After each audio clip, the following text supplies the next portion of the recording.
പാകിസ്ഥാൻ അങ്ങനെയൊന്നും അടങ്ങിയിരിക്കില്ല. കിട്ടിയതൊന്നും പോരാ. ബ്രഹ്മോസ് ഒരു വരവ് കൂടി വരേണ്ടി വരും. 9 ഭീകര കേന്ദ്രങ്ങൾ തകർത്താൽ 19 ഞങ്ങൾ ഉണ്ടാക്കുമെന്നാണ് പറയുന്നത്. പക്ഷെ ആ 19 പിന്നെയും തകർക്കാൻ ഇന്ത്യ തന്നെ വരേണ്ടി വരും. പുതിയതായിട്ട് വീണ്ടും എന്തോ ഉണ്ടാക്കുന്നെന്ന് കേട്ടല്ലോ, എന്തായിരുന്നു? ഈ 9 ഭീകര കേന്ദ്രങ്ങൾ തകർത്തു എന്ന് പറഞ്ഞല്ലോ. അതിൽ ഏറ്റവും ശ്രദ്ധേയമായത് ഈ ബഹാവൽപൂർ എന്ന് പറയുന്ന ഒരു സ്ഥലമുണ്ട്. അവിടെ ജെയ്ഷെ മുഹമ്മദിന്റെ നേതാവ് നമ്മുടെ മസൂദ് അസർ, നമ്മുടെ കാണ്ഡഹാർ റാഞ്ചൽ കേസിൽ ഇന്ത്യ മോചിപ്പിക്കേണ്ടി വന്ന ഭീകരൻ, അയാളുടെ 10 ബന്ധുക്കൾ, അയാളുടെ മൂത്ത സഹോദരി, അവരുടെ ഭർത്താവ്, അനന്തരവന്റെ ഭാര്യ, 5 കുട്ടികൾ അടക്കം 10 പേര് മരിച്ചു. അപ്പം അത്തരം സംഗതികൾ കൂടിയുണ്ട്. മറ്റൊരു സ്ഥലം എന്ന് പറയുന്നത് പഞ്ചാബ്, പാകിസ്ഥാനിലും ഉണ്ടൊരു പഞ്ചാബ്.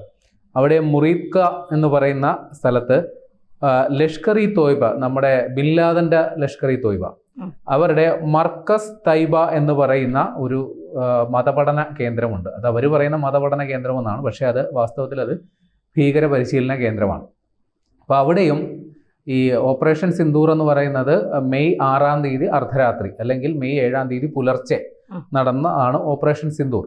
അവിടെ ഈ പറയുന്ന മർക്കസ് തൈബയിലേക്ക് ഇന്ത്യയുടെ ഒരു വ്യോമസേന വിമാനം അങ്ങോട്ടേക്ക് ചെന്നു. അത് പോയത് മിറാഷ് വിമാനമാണെന്ന് പറയുന്നു, അല്ല റഫേൽ ആണെന്ന് പറയുന്നു, ഏതോ ഒരു വിമാനം ചെന്നിട്ട് അവിടെ 3 പ്രധാന കെട്ടിടങ്ങളുണ്ട് ആ സ്ഥാപനത്തിന്. അതിലൊന്ന് മഞ്ഞ നിറം, ഒന്ന് ചുവപ്പ് നിറം, ഒന്ന് സാധാരണ ഒരു കെട്ടിടം. അതിൽ ഈ 3 കെട്ടിടവും ഇന്ത്യ തകർത്തു. അത് ഒരു 1.09 ഏക്കർ വിസ്തൃതി വരുന്ന ഒരു മേഖലയാണത്.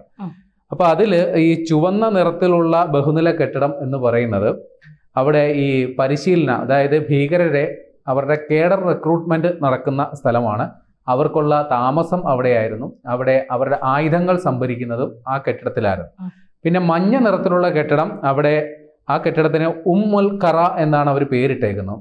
അവിടെ അതും ഒരു പരിശീലന കേന്ദ്രമാണ്. മുതിർന്ന തലമൂത്ത ഭീകരന്മാരൊക്കെ അവിടെയാണ് താമസിച്ചിരുന്നത്. അപ്പോൾ ഇതെല്ലാം ഈ കെട്ടിടങ്ങൾ 3 പ്രധാന കെട്ടിടങ്ങളും ഇന്ത്യയുടെ വ്യോമാക്രമണത്തിൽ തകർന്നു. അപ്പോൾ 2008 മുംബൈ ഭീകരാക്രമണ സംഭവത്തിന് ശേഷം ഇന്ത്യ നോട്ടമിട്ട് വെച്ചേക്കുന്ന ആൾക്കാരാണ് ഈ പാകിസ്ഥാനിലെ ഭീകര കേന്ദ്രം. അപ്പോൾ അവർക്കുണ്ടായ ഏറ്റവും വലിയ തിരിച്ചടികളിലൊന്നാണ് ഈ ഓപ്പറേഷൻ സിന്ദൂർ സമയത്ത് കിട്ടിയത്.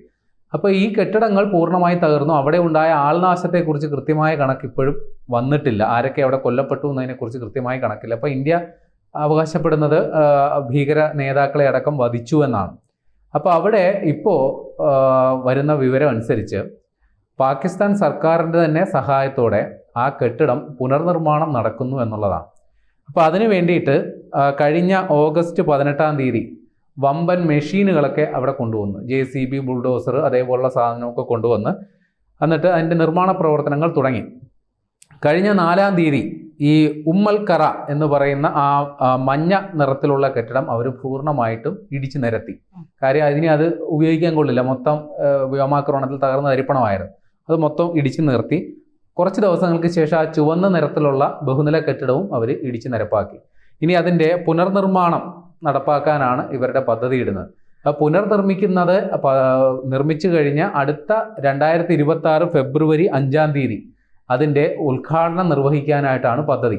കാര്യം ആ ദിവസത്തിൻ്റെ പ്രത്യേകതയുണ്ട്. ആ ദിവസം ഈ കാശ്മീർ ഐക്യദാർഢ്യ ദിനം എന്നുള്ളതാണ് ഈ ഭീകരർ ആഘോഷിക്കുന്നത്.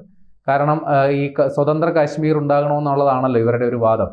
അപ്പോൾ അത് പ്രകാരമുള്ള അവരുടെ ഒരു ദിനമാണ് ഈ ഫെബ്രുവരി 5-ാം തീയതി. അതുമാത്രമല്ല, ഈ ലഷ്കർ ഇ തോയ്ബയുടെ രൂപീകരണ വാർഷിക യോഗം കൂടിയാണ്. അപ്പോൾ വാർഷിക സമ്മേളനം കൂടി ഇതുമായി ബന്ധപ്പെട്ട് നടക്കുന്നത്. അപ്പോൾ അവിടെ ആ സമയത്ത് ഈ കെട്ടിടം ഉദ്ഘാടനം ചെയ്യണമെന്നാണ് ഇവരുടെ ഒരു നിലപാട്. ഈ മുതിർന്ന ഭീകരന്മാരായ മൗലാന അബൂ സർ, അയാളാണ് ഇപ്പോൾ ഈ പറയുന്ന മർക്കസിൻ്റെ ഡയറക്ടർ. അല്ലെങ്കിൽ അവർ അവകാശപ്പെടുന്നത് ഒരു മതപഠന കേന്ദ്രമെന്നാണ്. അയാളുടെയും മറ്റ് ചില 2 പേര്, അതായത് ഉസ്താദുൽ മുജാഹിദീനും യൂനിസ് ഷാ ബുഖാരി, ഈ ഇത്രയും പേരുടെ നേതൃത്വത്തിലാണ് ഇപ്പോൾ പുനർനിർമ്മാണ പ്രവർത്തനങ്ങളൊക്കെ നടന്നുകൊണ്ടിരിക്കുന്നത്. അപ്പോൾ ഞാൻ നേരത്തെ പറഞ്ഞു, പാകിസ്ഥാൻ സർക്കാരിൻ്റെ തന്നെ പിന്തുണയോടുകൂടിയാണ് ഈ പുനർനിർമ്മാണ പ്രക്രിയകളൊക്കെ നടക്കുന്നതെന്ന് പറയുന്നു. അപ്പോൾ ഈ ഇന്ത്യയുടെ ഓപ്പറേഷൻ സിന്ദൂർ ആക്രമണത്തിൽ ഈ കെട്ടിടമൊക്കെ പൂർണ്ണമായി തകർന്നതിന് ശേഷം പാകിസ്ഥാൻ സർക്കാർ ഒരു പൊതു അഭ്യർത്ഥന നടത്തി. ഇതിൻ്റെ പുനർനിർമ്മാണത്തിന് വേണ്ടിയിട്ട് എല്ലാവരും ഉദാരമായി സംഭാവന ചെയ്യണമെന്ന്. ഇതുകൂടാതെ ഇതിൻ്റെ പുനർനിർമ്മാണ പ്രവർത്തനങ്ങൾക്ക് ഈ ടോക്കൺ അഡ്വാൻസ് എന്ന് പറയുന്ന പരിപാടി, ആദ്യത്തെ പണം സീഡ് ഫിനാൻസ് എന്നാണ് പറയുക, ബീജം. അങ്ങനെ പാകിസ്ഥാൻ കറൻസി, അതായത് ഒരു 4 കോടി രൂപ, പാകിസ്ഥാൻ കറൻസിയിലെ 4 കോടി രൂപ, അത് ഇന്ത്യൻ കറൻസിയിൽ വരുമ്പോൾ ഏകദേശം ഒരു 1.5 കോടിക്ക് അടുത്ത് വരും. അപ്പോൾ അത്രയും രൂപ പാകിസ്ഥാൻ സർക്കാർ തന്നെയാണ് കൊടുത്തത്. ഈ കെട്ടിടം പുനർനിർമ്മിക്കാനായിട്ട് പാകിസ്ഥാൻ കറൻസിയിൽ ഒരു 15 കോടി രൂപയുടെ ആവശ്യമുണ്ട്. അപ്പോൾ അത് ഇത്തരത്തിൽ ധനസമാഹരണത്തിലൂടെ കിട്ടാനായിട്ടുള്ള പരിപാടിയാണ് ഇവർ ലക്ഷ്യമിടുന്നത്. ഇതിനു വേണ്ടിയിട്ട് അവർ ലോകത്തെമ്പാടും വലിയ രീതിയിലുള്ള പണപ്പിരിവ് നടത്തുന്നുണ്ട് എന്നുള്ളതാണ് വിവരം. ഇവർക്ക് ഇത് പുതുമയുള്ള കാര്യമൊന്നുമല്ല. 2005 പാക് അധീന കാശ്മീരിൽ വലിയൊരു ഭൂകമ്പം ഉണ്ടായിരുന്നു. അപ്പോൾ ഇവർ ഇത്തരത്തിൽ സന്നദ്ധ പ്രവർത്തനങ്ങൾക്ക് വേണ്ടിയിട്ടാണ്, പുനരുദ്ധാരണ പ്രവർത്തനങ്ങൾക്ക് വേണ്ടിയിട്ടാണെന്ന് പറഞ്ഞ് ഇത്തരത്തിൽ ലോകവ്യാപകമായി പിരിവ് നടത്തിയിട്ട് ആ കിട്ടിയ പണത്തിൻ്റെ 80% ഭീകരപ്രവർത്തനങ്ങൾക്ക് വേണ്ടി ചെലവഴിച്ച ചരിത്രവും ഈ സംഘടനയ്ക്കുണ്ട്. ഇപ്പം നിലവിൽ ഇവിടെ ഈ പഞ്ചാബ് മേഖലയിലെ മുദിർ എന്ന് പറയുന്ന സ്ഥലത്താണ് ഇതിൻ്റെ കെട്ടിടമൊക്കെ പൊളിഞ്ഞു കിടക്കുന്നത്. അപ്പോൾ താൽക്കാലികമായി ഇവരുടെ പ്രവർത്തനം ബഹാവൽപൂർ എന്ന് പറയുന്ന ഒരു സ്ഥലത്തോട്ട് തൽക്കാലം മാറ്റിയേക്കുകയാണ്. അവിടെയാണ് ഇപ്പോൾ ഇതിൻ്റെ പരിപാടികളൊക്കെ നടക്കുന്നത്. അപ്പോൾ ഈ ഓപ്പറേഷൻ സിന്ദൂർ സമയത്ത് നമ്മൾ ഈ കെട്ടിടമൊക്കെ കൃത്യമായി നിരീക്ഷിച്ചിരുന്നു. അതിനു മുമ്പ് തന്നെ ഇന്ത്യയുടെ രഹസ്യാന്വേഷണ വിഭാഗമൊക്കെ ഈ കെട്ടിടം എന്താണ്, അവിടെ എന്താണ് നടക്കുന്നതെന്ന് കൃത്യമായി കണ്ടെത്തിയിരുന്നു. അതിൻ്റെ അടിസ്ഥാനത്തിലാണ് ഇന്ത്യ പ്രിസിസീവ് ആക്ഷൻ നടത്തിയത്. കാരണം കൃത്യം ആ പ്രദേശത്തെ ഈ കെട്ടിടം മാത്രം നാശമുണ്ടാകണം എന്ന തരത്തിലാണ്. അതിൻ്റെ പരിസരത്തുള്ള ജനവാസ കേന്ദ്രങ്ങൾക്കൊന്നും ഒരു കുഴപ്പവും പറ്റിയിട്ടില്ല.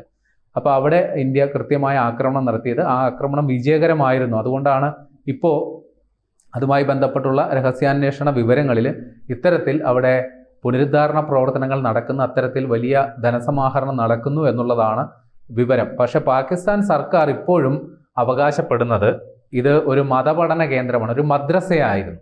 അവിടെ സാധാരണക്കാരായ കുട്ടികളടക്കമാണ് ഉണ്ടായിരുന്നത്. അത് ഭീകരവാദ പരിശീലന കേന്ദ്രമായിരുന്നില്ല. ഇന്ത്യയുടെ വാദങ്ങൾ തള്ളിക്കൊണ്ടാണ് പാകിസ്ഥാൻ അന്ന് നിലപാടെടുക്കുന്നത്. ഇന്നും അന്താരാഷ്ട്ര വേദികളിലൊക്കെ അങ്ങനെയാണ് നിലപാടെടുക്കുന്നത്. അപ്പോൾ പാകിസ്ഥാൻ ആ ഒരു പേരും പറഞ്ഞിട്ടാണ് ഇപ്പോൾ അതിൻ്റെ പുനർനിർമ്മാണ പ്രവർത്തനങ്ങൾക്കും മറ്റുമായി ഇപ്പോൾ മുൻകൈ എടുത്ത് വരുന്നത്. പക്ഷേ ഇന്ത്യയുടെ നിലപാടാണ് ലോകവ്യാപകമായി അംഗീകരിക്കപ്പെട്ടത്. ഈ ഓപ്പറേഷൻ സിന്ദൂർ സമയത്ത് 193 രാജ്യങ്ങളാണ് പ്രതികരണവുമായിട്ട് വന്നത്. അതിൽ 3 രാജ്യങ്ങൾ മാത്രമാണ് പാകിസ്ഥാൻ്റെ പക്ഷത്ത് നിന്നത്. ബാക്കിയുള്ള രാജ്യങ്ങളെല്ലാം തന്നെ ഇന്ത്യയുടെ നിലപാടുകൾക്ക്, അല്ലെങ്കിൽ ഇന്ത്യ എടുക്കുന്ന ഭീകരവിരുദ്ധ പ്രവർത്തനങ്ങളുടെ പിന്തുണ അറിയിച്ചുകൊണ്ടുള്ള നിലപാടാണ് എടുത്തത്. പക്ഷേ ഓപ്പറേഷൻ സിന്ദൂർ അത് ഒരു സാമ്പിൾ ഡോസ് ആണ് എന്നുള്ളതാണ് ഇന്ത്യ അത് നടപ്പിലാക്കിയ സമയത്ത് തന്നെ പറഞ്ഞത്. ഇപ്പോൾ ഈ കെട്ടിടമൊക്കെ പുനർനിർമ്മിച്ച് അവർ പഴയ പരിപാടി വീണ്ടും പുനരാരംഭിക്കുമ്പോൾ തീർച്ചയായിട്ടും ഓപ്പറേഷൻ സിന്ദൂറിന് ഒരു 2ാം പതിപ്പ് വേണ്ടി വരുമോ എന്നുള്ള ഒരു ചോദ്യം ഉയരുന്നുണ്ട്. ഉറപ്പായിട്ടും അത് വേണ്ടി വരും. പിന്നെ ധന്യ തുടക്കത്തിൽ പറഞ്ഞല്ലോ, ബ്രഹ്മോസ് മിസൈലുകൾ വേണ്ടി വരുമെന്ന്. ഇന്ത്യ പാകിസ്ഥാനിലേക്ക് ഏതാണ്ട് 15ഓളം ബ്രഹ്മോസ് മിസൈലുകൾ അയച്ചു എന്നുള്ളതാണ് കണക്ക്. അത് 15 കൊണ്ട് മതിയാകുന്നില്ലെങ്കിൽ അതിൻ്റെ 3ഓ 4ഓ ഇരട്ടി ഇന്ത്യയുടെ കയ്യിൽ സ്റ്റോക്ക് ഉണ്ട്. അത് കൂടാതെ ഇന്ത്യ ഇപ്പോൾ ഫിലിപ്പീൻസിലോട്ടടക്കം അത് കയറ്റുമതി ചെയ്യുന്നുണ്ട്. തൽക്കാലം കയറ്റുമതി നിർത്തിവെച്ചിട്ടാണെങ്കിലും പാകിസ്ഥാൻ്റെ ആവശ്യം നമുക്ക് പരിഗണിക്കേണ്ടി വരും എന്നാണ് തോന്നുന്നത്.